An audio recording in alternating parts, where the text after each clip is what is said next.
Good morning, still morning, isn't it? Right. Not in Australia, though. So I'm really glad to be here again to share some new knowledge that I acquired very recently with you.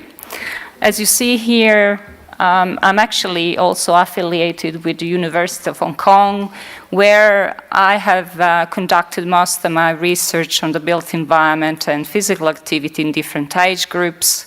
And this goes back to 2006, so I've been doing this for 10 years. Seems a long time. So I'll just give you a bit of a context about my work. This is the first slide I presented in my plenary at Walk21 and explains what I actually do in practice. So I'm a physical activity researcher. I'm a physical activity researcher in public health because physical inactivity is one of the main causes of chronic diseases as well as premature mortality, as you see here. So that's really an important factor. And if we consider that physical inactivity also contributes to high blood pressure, as well as high blood glucose, it becomes even more important. Let's have a look at theoretical framework that I usually use in my work. This is a representation of different factors that can actually impact on health. So physical activity is one, and this is the focus of my research. But in order to change physical activity, what we need to do is identify modifiable factors that can increase physical activity levels. Obviously, physical activity depends on individual characteristics. For example, whether you like it or not, enjoyment in physical activity, your attitudes toward physical activity, self-efficacy, whether you think you can do it or not when you have time constraints. It depends on your educational attainment. It depends on socioeconomic status. These are all individual factors. They're very important. However, we know that other factors outside of the individual also can shape physical activity behavior. And these are physical attributes of the environment as well as social attributes of the environment. These are very important because they sit at the top of the hierarchy of all the factors that actually influence health. So, you know, they influence all different levels below it. Now let's have a look at the built environment of physical activity. Why? Because this has been my main focus of research in the last 10 years, and it is very topical for this forum. So what do we know about the factors that influence physical activity? We know that parks are extremely important. Why are they important? Because they provide a space for people to actually go and do exercise, to run, to walk for recreation, but also they can embellish your environment and be conducive to walking for transportation, because it's much better to walk for transportation in a nice environment where there's greenery than in an environment that's, you know, basically just made up of concrete and nothing else. Parks are not the only things that are important. We can have parks and open spaces, but we need to activate them as well. So we need to organize events that are going to use these parks, because parks without people are not really very attractive, or open spaces without people aren't attractive.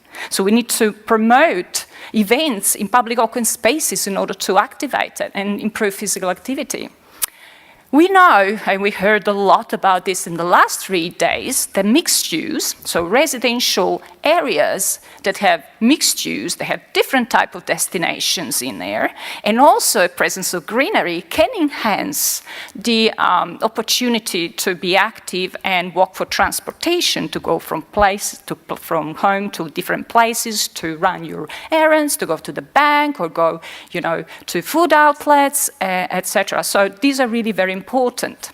And we've seen that in international studies we ran with common protocols. I presented one of these studies just 2 days ago, whoever was here.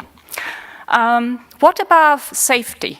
We know that traffic safety is also important for pedestrians and for engaging in physical activity.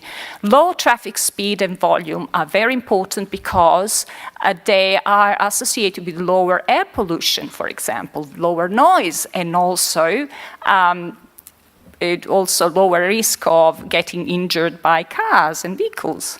So these factors have been found to be associated with walking for recreation, in particular, and leisure time physical activity. They've also been shown to moderate the association between access to destinations and walking for transportation. So here in Hong Kong, for example, we found that in older adults were more willing to engage in leisure time physical activity if the traffic volume around their neighborhood was lower. And so they also tended to use recreational facilities more if the traffic volume was lower. So traffic volume in that sense was a moderator. Access to public transport is extremely important, and we know that from our international study, which showed that access to number of different transit points was a significant independent predictor of objectively assessed physical activity in 14 different cities. It was an independent predictor when we accounted for dwelling density, land use mix, and all a stack of socioeconomic factors. Street connectivity. We talked a lot about street connectivity and connectivity in general here in Hong Kong. It's not about just street, is it? In Hong Kong is three-dimensional, so it's much more than that. But street connectivity has been shown to be an important factor that can promote walking for transportation, not as much cycling for transportation as walking for transportation. It also has been shown to be related to walking for recreation in older adults for some reason. We do not know how to explain that one. Pedestrian infrastructure is important. What do I mean by pedestrian infrastructure? I mean all the furniture in your streetscape that's going to make it safer for pedestrians and also more convenient to walk and nicer to walk. For example, having very good footpaths is important. You know that. So having footpaths has been associated with being more physically active. It's important to have also places for sitting. It's important to have even public toilets. It's important to have water fountains. So people can actually walk and have also some rest time, especially for older adults. I have done a lot of work in an aging population, and they always note that lack of sitting facilities is a big barrier to walking, okay? So, and we found it here in Hong Kong as well. We actually shown that lack of facilities or such facilities was associated with being less physically active in older adults, even if they're really highly active. Let's go on. Cycling infrastructure. This is a walking conference, but I'm going to point out that the cycling infrastructure as a factor that can enhance physical activity, because we may walk to destinations that are up to 1 kilometer, 2 kilometers, but if they are a bit further than that, 3, 7, 10 kilometers, then probably instead of actually getting in a car, we can adopt a more active mode of transport and cycle to these more distant destinations if we have the infrastructure. Now, why am I talking about these factors? I'm talking about these factors because I want to put them into context with the theme of this conference, of this forum, which is a low-carbon Hong Kong. And I asked myself, when I looked at this, what do I know about climate change, low-carbon cities? Absolutely nothing. I know a lot about walkability, but I need to actually learn something about how I can connect my knowledge with the knowledge that is, present in different sectors of our society that can actually make a change to the environment. And so here we have a statement from the WHO that's including the global strategy on physical activity and diet as well, stated that population-based, multi-sectoral and multidisciplinary policies are needed to yield really large-scale and sustainable changes in physical activity. So we have these two important words, multi-sectoral and multidisciplinary. So we, as public health researchers, we need to start talking to what? The transportation sector. We need to start talking to the urban planning sector, the architecture sector, to architects, and also to groups that are interested in environmental sustainability. But you see, decision affecting physical activity environments, as you see here, occur at the local government level. And we have different sectors with competing interests. So can we find any type of evidence that is going to show that what we want is also what these other sectors want? And we also heard today about this. So our priority in public health research is to identify cross-sectoral benefits of activity-friendly communities now. And so I started looking into the literature, and this is my homework. I showed the first page of my homework here when I was invited to this forum.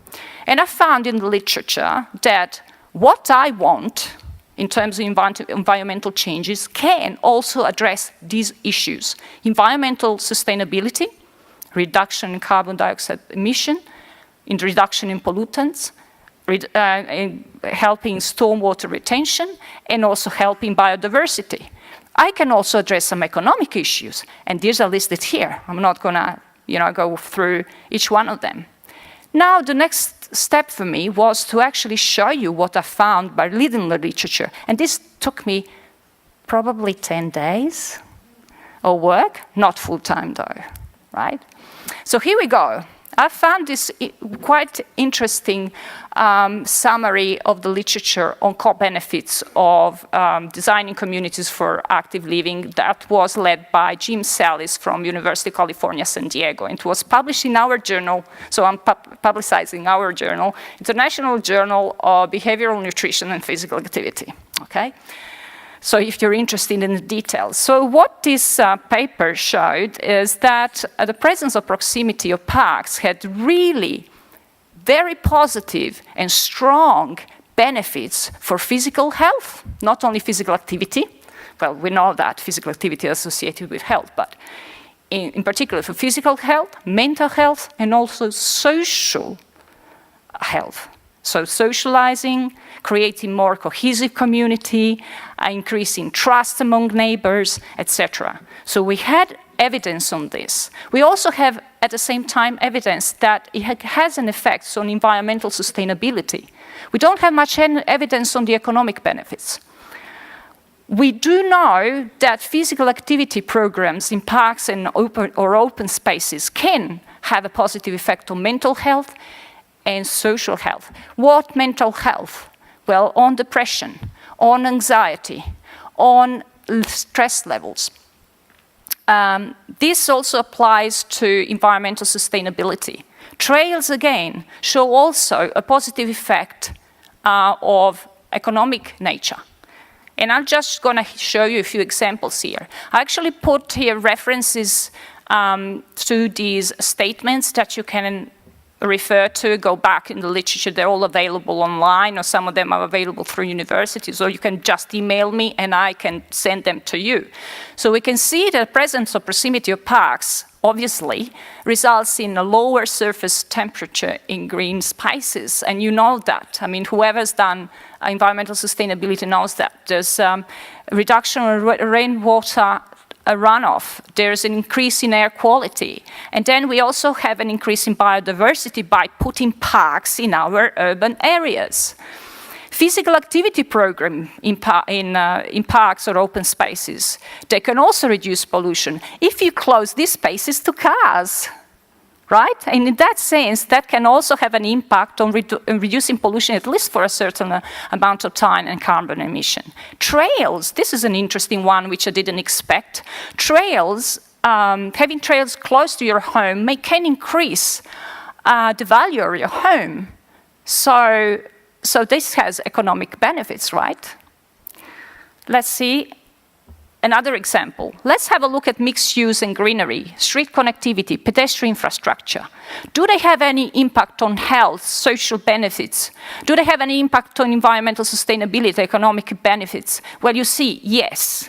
Mixed land use especially has a lot of economic benefits and also benefits in terms of environmental sustainability.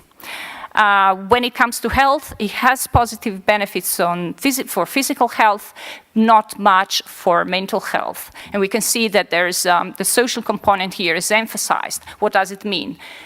What this means is that people that live in areas that have a high level of land use mix, they tend to socialize more, they tend to get together more, they tend to have high cohesive environments and communities, which really helps socializing and also feeling better, quality of life. I'm going to just go straight onto the examples here. Let's have a look at street connectivity and accessibility.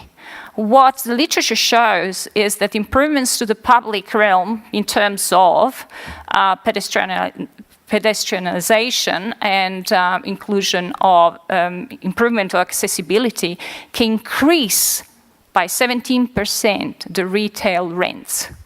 Okay, whoever is interested in the economy may be a bit more interested in this type of let's say, information that we may present to them. Street connectivity also can decrease what? CO2 emissions, especially in suburban areas. You see this, and we have documents actually showing that. We have research showing that. I'm going to skip to the next one. Mixed use also increase the value of shops and services. And by increasing the value of shops and services, it brings more revenue. Greenery can do the same thing. You see, for both commercial and residential areas, the presence of landscaping and trees generally improves property or rent values and attracts people. And this has been all documented in systematic reviews. Let's move on to the next one, street scale, pedestrian design. You see, this is quite an also important example, if you see here. Over 10 years, the total construction cost of the sidewalks was estimated to a certain amount of dollars, but the combined health and air quality benefits were much greater than that. So this is information that we can actually feed to the government and to motivate that something be done in terms of improvement of the streetscape by including footpaths in our neighborhoods.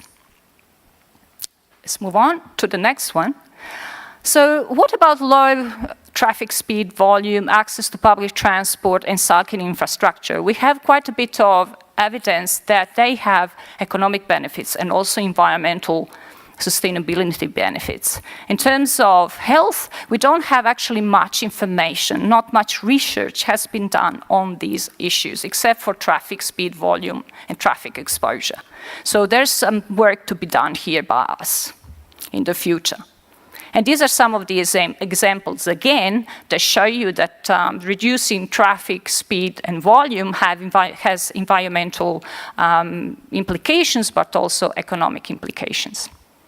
For example, by improving livability, lower traffic speed volume, lowering traffic speed volume of streets, we can increase local business activity and property values. I know that someone already has said that people are quite understanding of these principles, but I think that we still have quite a lot of I guess, people that do not believe that this is true. So we have to do quite a bit of convincing still in our communities and also the governmental level.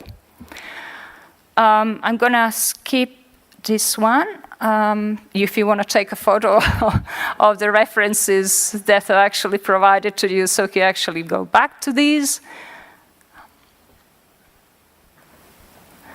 The next point I want to make, apart from learning what are the core benefits of creating an activity-friendly environment that can actually support environmental sustainability as well as the economy.